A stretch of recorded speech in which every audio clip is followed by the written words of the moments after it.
추수감사절 주일 예배에 나오신 여러분을 주님의 이름으로 환영하고 축복합니다. 할렐루야. 감사로 제사를 드리기를 원합니다. 감사로 제사를 드릴 때 하나님께 영광이 됩니다. 우리는 지난 1년 동안 153 감사로 제사를 드렸습니다. 하루에 5가지의 감사를 세어보아라. 베드로가 잡았던 물고기가 153마리였던 것처럼 우리가 하루에 5가지의 감사를 세어보는 가운데 이렇게 감사 저금통이 와 있습니다. 참 하나님의 은혜 가운데 1년을 잘 보냈습니다. 이 감사 저금통에 모은 동전을 좋은 일에 사용하려고 합니다. 추수 감사절에 여러분 특별히 주변의 이웃을 돌아보시기 바랍니다. 이 자정이 가까운 시간에도 114 전화가 그리 많이 걸려온다고 합니다. 전화번호를 물을 일이 별로 없을 것 같은 시간이죠. 그런데도 114 교환원의 그 따뜻한 목소리가 그리워서 전화를 건다고 합니다. 이때 수화기 너머로 핸드폰에서 들려오는 목소리 짐작이 가시죠? 사랑합니다, 고객님. 이 말을 듣고 잠이 오는 이웃이 한둘이 아닌 것 같습니다. 가까운 이웃이 먼 사촌보다 낫다. 또 눈에서 멀어지면 마음에서도 멀어진다 라고 하죠. 여러분, 좋은 이웃이 되어주십시오. 신약 성경에는 동명의 이름이 참 많은데 그 중에 야고보라는 이름의 소유자도 우리가 3사람 정도를 대표로 살펴볼 수 있습니다. 첫 번째 야고보는 12사도의 한 사람인 세베대의 아들 야고보입니다. 그러니까 요한의 형제 야고보라고 하죠. 사도 요한의 친형입니다. 일명 큰 야고보라고 합니다. 오늘 설교의 주인공이지요. 두 번째는 12사도 중에 한 사람인 요한입니다.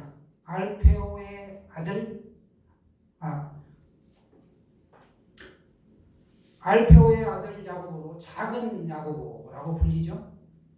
이 사람도 12사도의 한 사람으로 들어갑니다. 또 다른 한 명은 주의 형제 야고보입니다. 예수님의 동생 야고보로 야고보서의 저자이기도 하죠. 동명이인이 이렇게 많은데 우리가 대표적으로 이 3사람을 꼽을 수 있습니다. 야고보의 영어식 이름의 표기는 제임스입니다. 야고보는 일생 동안 성전을 자유롭게 출입하며 매일 성전에서 자기 민족의 죄에 대하여 기도하고 용서를 빌었습니다. 그래서 그의 무릎이 낙타 무릎처럼 되었다라고 성경은 기록하고 있습니다. 토롯 대신에 제사장이 입는 무명옷을 입었습니다. 그는 또 생명을 존중하여 육식을 피했고 처음부터 채식주의자였습니다. 야고보의 어머니가 살로메인데 살로메는 예수님의 이모로 야고보는 예수님과 종형제가 되는 것이죠. 요한 또는 요나의 아들 베드로와 안드레 두 형제죠. 이 두 형제와 함께 또 다른 형제 야고보와 요한은 고기를 잡던 어부로 한 동네 사람이었습니다. 야고보의 아버지 세베대는 이 갈릴리 해변에서 몇 사람의 일꾼을 두고 어업을 하는 선주였다라고 살펴볼 수 있고 아들 야고보 또한 고기를 잡는 어부였습니다. 예수님은 이 야고보와 요한 두 형제를 사도로 세울 때 특별히 보아너게라라는 별명을 주었습니다. 마가복음에 보면 우레의 아들로 번역이 되어 있는데 우레, 벼락, 천둥 그런 뜻이죠. 이것은 그들의 성격이 아주 과격하고 열정적이었기 때문이다라고 볼 수 있습니다. 야고보는 예수님의 부르심을 받고 그 아버지와 일꾼과 배와 동료들, 그 친구들을 다 버리고 예수님을 따라갔습니다. 아버지를 버렸다는 것은 그 집을 버렸고 형제를 버렸고 친척을 버렸고 자기에게 주어진 모든 기득권을 다 버린 것이죠. 우리가 주님을 따라가고자 한다면 때로 주변에 있는 모든 것들을 다 미련 없이 버릴 수 있어야 합니다. 우리가 다 주의 종이 되는 건 아니죠. 그런데 버려야 할 게 있어요. 내가 주님을 따른다 하면 버릴 게 보통 예수 안 믿다가 예수 믿게 되면 두드러지게 나타나는 현상이 그 전에 즐겨하던 것에서 멀어져야 된다는 것이죠. 술, 담배, 여자, 도박, 게임 이런 거에서 벗어나는 거죠. 누구나 다 주의 종이 되는 건 아니죠. 그러나 내가 예전에 행했던 행실에서 새롭게 변화되는 것, 예수님을 따르는 제자가 되려면 익숙한 것에서 벗어나야 되는 것입니다. 주님을 따라가자 하는 사람 버릴 수 있어야 됩니다. 야고보와 요한의 어머니는 예수님에게 높은 정치적인 지위를 요청하였고 또 그들은 야망을 가진 제자들이었습니다.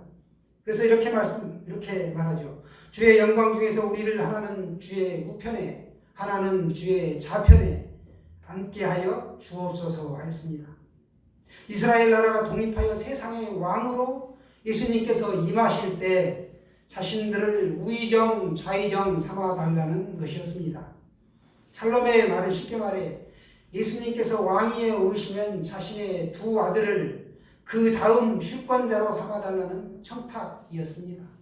예수님을 단단히 오해한 것이죠. 예수님의 나라는 이 세상의 나라가 아닙니다. 세상 종말에 완성될 미래적인 신국을 말씀하고 있습니다. 그 나라는 살로메와 그의 두 아들 야고보와 요한이 생각한 것과 같은 그런 구조로 이루어지지는 않았습니다. 예수님이 있는 곳에 언제나 야고보는 있었죠. 예수님과 함께 변화산에 올라갔었고 회당장 야이로의 딸을 살리시는 자리에도 같이 있었고 또 겟세마네 동산에서 밤이 늦도록 고민하실 때에도 그곳에 야고보는 있었습니다.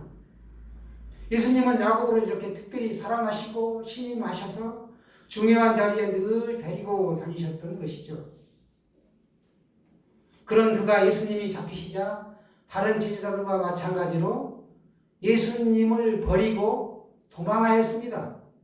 예수님은 잡히시는 것을 피하지 않으시고 순수히 잡히셨는데 야고보는 자진하여 도망가는 실수를 범했습니다. 부활하신 예수님은 이 땅에서 승천하실 날이 참에 예루살렘으로 올라가시는 길에 사마리아의 한 마을에 들어가시게 됩니다. 그런데 사마리아인들이 예수님의 일행을 영접하지 않는 겁니다. 이를 보고 야고보와 요한이 불같이 화를 내며 예수님에게 말하죠. 주님, 저희가 하늘에서 불을 내리게 하여 저들을 불살라버릴까요? 이렇게 하였습니다. 예수님은 이들의 막장 발언에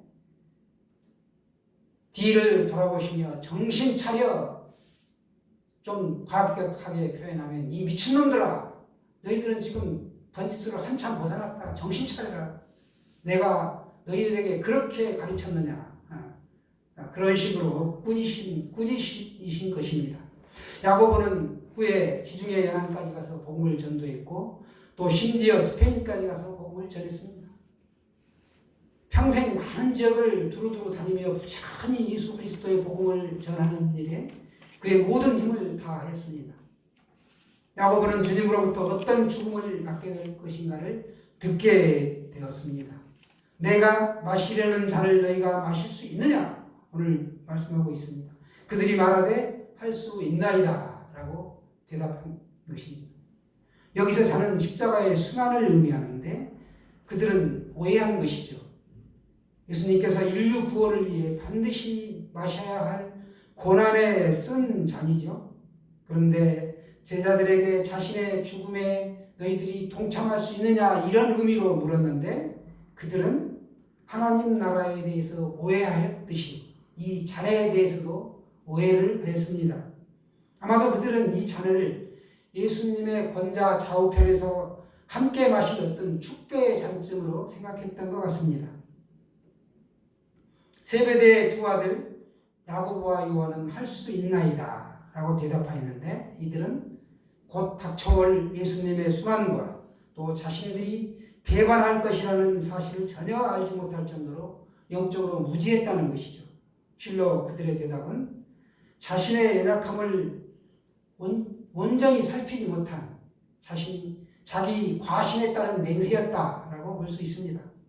예수님은 예루살렘을 향해서 한 걸음 한 걸음 이렇게 발걸음을 옮기시면서 자신의 순환을 말씀하셨는데 그들은 감지하지 못했던 것이죠.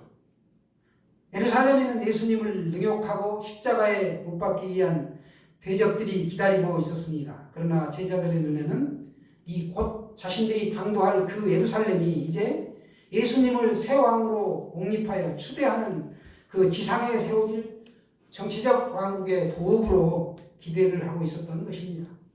예수님은 가롯 유다의 배반으로 대제사장들의 손에 팔리고 죄가 없으심에도 불구하고 본디오 빌라도 앞에서 능욕과 채찍질을 당하시고 마침내 십자가에 달려 돌아가시게 되는 모든 과정을 압축 요약하여 예고했는데 제자들은 그 말 뜻을 잘 못 알아들은 것이죠. 야고보는 예수님의 12 제자 중에 제일 먼저 순교한 제자입니다. 그래서 사도행전 12장 1, 2절에 보시게 되면 그때 헤롯 왕이 손을 들어 교회 중에서 몇 사람을 헤아려 하여 요한의 형제 야고보를 칼로 죽이니 합니다. 야고보는 부활하신 주님을 여러 차례 만나본 이후에 더욱더 확고한 이 신앙을 가지고 충성하였는데 오순절에 성령 강림 후 사도들은 성령이 충만한 가운데 적극적으로 복음 사역에 나섰고 바리새인과 율법학자들은 이 사도들을 1차로 투옥했으며 또 투옥한 이 베드로를 비롯한 제자들이 천사로 말미암아 구출이 되죠. 이걸 다시 체포해 무수한 고문을 가합니다. 그러나 이러한 순환은 그리스도의 제자로서 받는 아주 작은 시련이었다라고 볼 수 있습니다. 헤롯 왕, 헤롯 아그리파 1세인데요. 교회 중에서 몇 사람을 해쳐야만 그리스도교가 더 이상 세력을 펼치지 못할 것이다 라고 판단하여 야고보를 체포한 것이죠. 이 헤롯 왕은 야고보를 사형에 처하도록 하였습니다. 헤롯 아그리파 1세는 누구인가 하면 예수님이 태어났을 때 베들레헴의 2살 이하의 사내 아기들을 모조리 죽이라고 명한 그 헤롯 대왕의 손자가 바로 헤롯 아그리파 1세죠.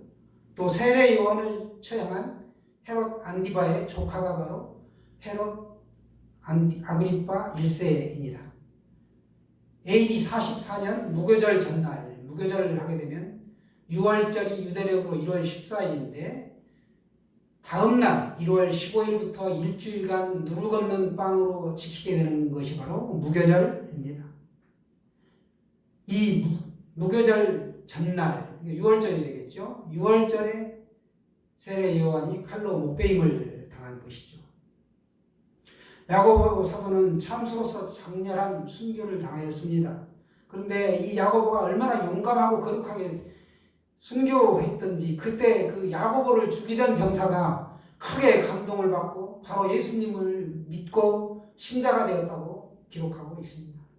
그는 죽으면서까지 전도했다라고 볼 수 있습니다. 이건 정경에 나와 있지 않고 이제 그 외 성경에 기록된 것인데요. 9세기 처음 이 야고보 사도는 죽어서 예루살렘에 묻힙니다. 그런데 9세기에 스페인의 그 산티아고 지방에 있는 콤포스텔라라고 하는데 이 콤포스텔라에 이장되게 됩니다.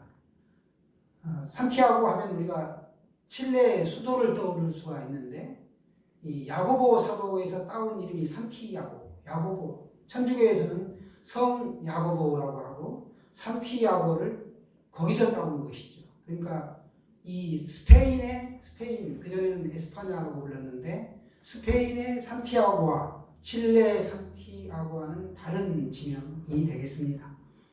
산티아고 대 콤포스텔라라고 하는데 거기에 야고보의 무덤을 이전한 것이죠. 그 왕이 이제 9세기에 바로 스페인의 왕이었던